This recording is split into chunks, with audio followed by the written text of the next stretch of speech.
Para a gente entender como a ação dos Estados Unidos impacta o comércio mundial, a gente conversa agora com Theo Paul Santana, especialista em mercado chinês. Theo, seja muito bem-vindo, um prazer ter você aqui.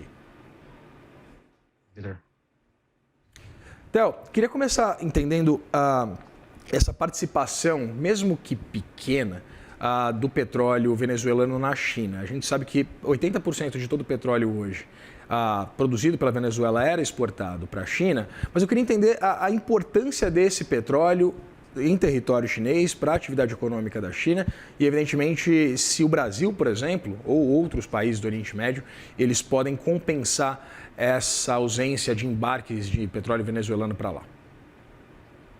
Então, a Venezuela ela exportava entre 800 a 900 mil barris dia, né, que você comentou anteriormente, e a China ela compra de 70% a 80% disso. E isso é mais ou menos 4% das importações totais de petróleo da China. A China consegue substituir isso aí fácil hoje com a Rússia, com o Irã, ou até com o próprio Brasil e a Arábia Saudita. Mas o que dói bastante para a China agora não é simplesmente só a questão do petróleo, né? É perder um aliado anti-Estados Unidos na América Latina e um risco de não recuperar entre 10 a 15 bilhões em empréstimo que ele fez para a Venezuela.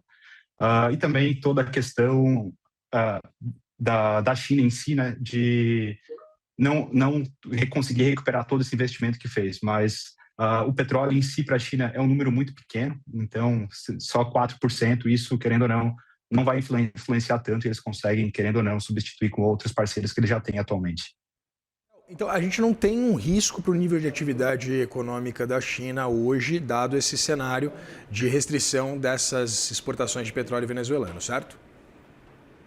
Sim, não existe, né? A China importa 73% do petróleo que consome, então hoje eles também estão mudando bastante pela questão dos veículos elétricos, né? Principalmente híbrido. Então, o petróleo em si é um ponto muito importante para a China precisa disso, querendo ou não, mas eles estão tentando substituir isso hoje com carros elétricos, então a gente sabe que a China vem crescendo muito nisso, então acredito que vai ser o mais importante de tudo isso é trocar barris de petróleo por quilowatts. Né? Então, o petróleo pode ser importante para a China nessa questão com a Venezuela, mas eu acho que o mais importante em si é o parceiro que eles vão perder na América, né?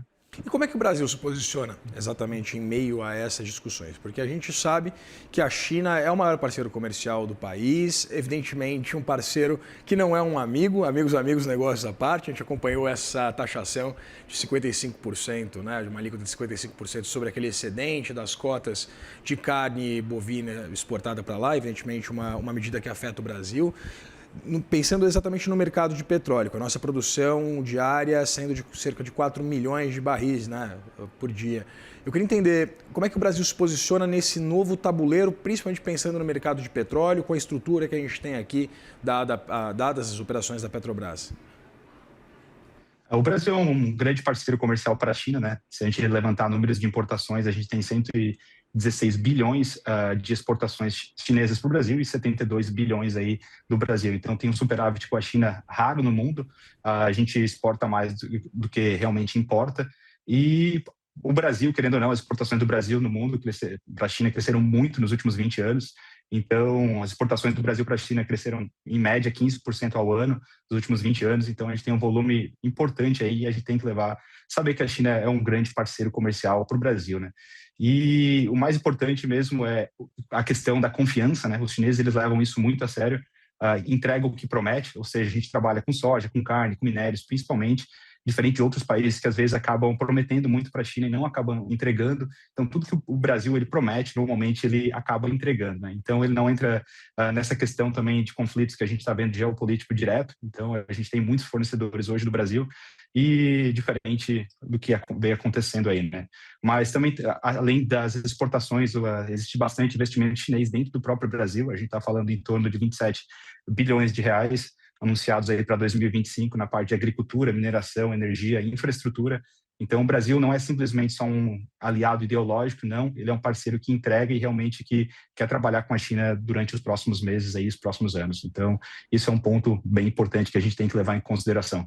A gente viu no ano passado um crescimento chinês aquém daquilo que a gente tinha acompanhado nos últimos anos. Existe uma tendência mundial de uma economia, né, pelo menos de um nível de atividade arrefecendo, juros elevados em locais, em países, em blocos, como o caso da União Europeia, cuja prática normalmente tange a juro zero, juro negativo, o próprio Japão.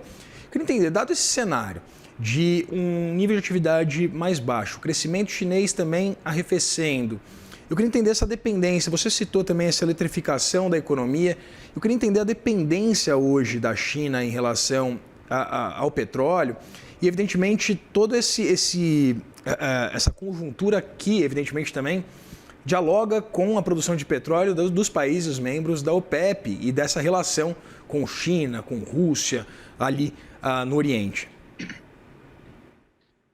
O que sustenta esse comércio entre Brasil e China, a gente pode botar em alguns pilares, né? O primeiro é a soja. Então, 73% das exportações brasileiras de soja elas vão para o Brasil, vão para a China.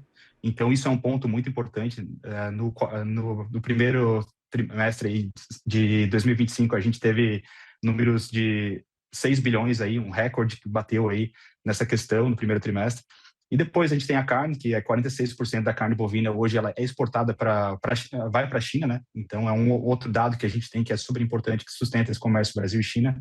E depois a gente vem com minério de ferro também, o Brasil é o segundo maior fornecedor de minério de ferro, então algo que realmente tem que levar muito em consideração. E depois vem o petróleo, né? Então 40% das exportações trimestrais, elas querendo ou não, vão para a China. Então a gente tem muito commodity que a gente precisa da China e a gente tem que levar eles como realmente um parceiro grande, né?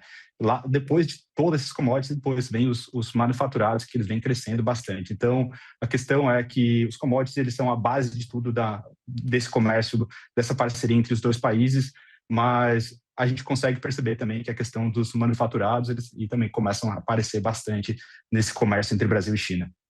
Pensando nesse comportamento da economia chinesa, Theo, hoje saíram os dados do PMI privado lá na China, mostrando que o crescimento do setor de serviços atingiu o menor nível em 6 meses, agora no mês de setembro, expandiu no ritmo mais lento em 6 meses no mês de dezembro. Queria entender se isso pode impactar de alguma forma as nossas exportações, dada essa importância dos nossos insumos, das nossas commodities para o mercado chinês. Eu acredito que sim. Esse é um ponto importante. Assim, acho que a gente tem que, se está acontecendo alguma coisa e os dados mostram que a China ela vem diminuindo na parte interna, com certeza isso pode impactar. Mas a gente tem que pensar que, querendo ou não, a China precisa desses commodities. Então, a população é muito grande. A gente está falando em bilhões, números gigantes. Então, elas precisam, querendo ou não, da soja para alimentar, precisam do ferro para poder manter a indústria ativa, né? Então, eles precisam da gente. Mesmo diminuindo, pode ser que impacte um pouco na questão da exportação Brasil-China, mas não vejo que seja um grande problema assim. Eles vão tentar, sempre vão precisar da gente, né? Então, isso é um impasse que sempre vai ter e a China vai precisar da gente. Então, o importante é que a China, normalmente, ela planeja com antecedência sempre, né? Então, tudo que eles fazem, eles têm um planejamento, então, eles trabalham em cima disso para poder estar atingindo os níveis e se está reduzindo, eles provavelmente já devem ter um planejamento em mão sobre isso. Então, os compradores chineses, eles vão precisar, sim, do Brasil, então não tem como a gente deixar e acreditar que vai ter um impacto muito grande.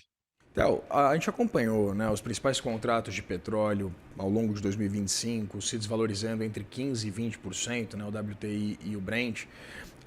Pensando nesse novo arrefecimento, a gente acompanhou, né, na abertura do mercado, agora o petróleo já tem um repique dado esse cenário de completa incerteza. Queria entender a importância, principalmente dessa relação entre China e Rússia para os vencimentos russos, porque a gente sabe que a Rússia é um país que pode não ter as maiores reservas do mundo de petróleo, mas é um dos maiores produtores de petróleo do mundo. Há uma série de sanções aplicadas desde a invasão da Ucrânia por parte de Vladimir Putin. E eu queria entender um pouquinho da importância mútua entre tanto para os Estados Unidos, para a China quanto para a Rússia, dessas relações e como essas relações elas mudaram desde essa incursão de Putin à Ucrânia. A China vem, querendo ou não, ela precisa muito desse petróleo da Rússia, né? Então, querendo ou não, é um dos maiores parceiros deles. Então, é um ponto importante que, querendo ou não, ela vai 50% das vendas hoje, digamos, o petróleo em si, sempre vai existir essa parceria. A China não tem como ficar longe da Rússia hoje, é o maior parceiro deles, tanto na parte da importação e exportação. Então, realmente, é algo que vai ter que ser pensado e analisado aí nos próximos tempos, mas com certeza a Rússia, querendo ou não, vai ser o maior parceiro da China e precisa nessa questão do petróleo. Então não tem como. A gente sabe que a Arábia Saudita ainda também exporta para a China bastante a questão do petróleo, é um dos maiores parceiros deles.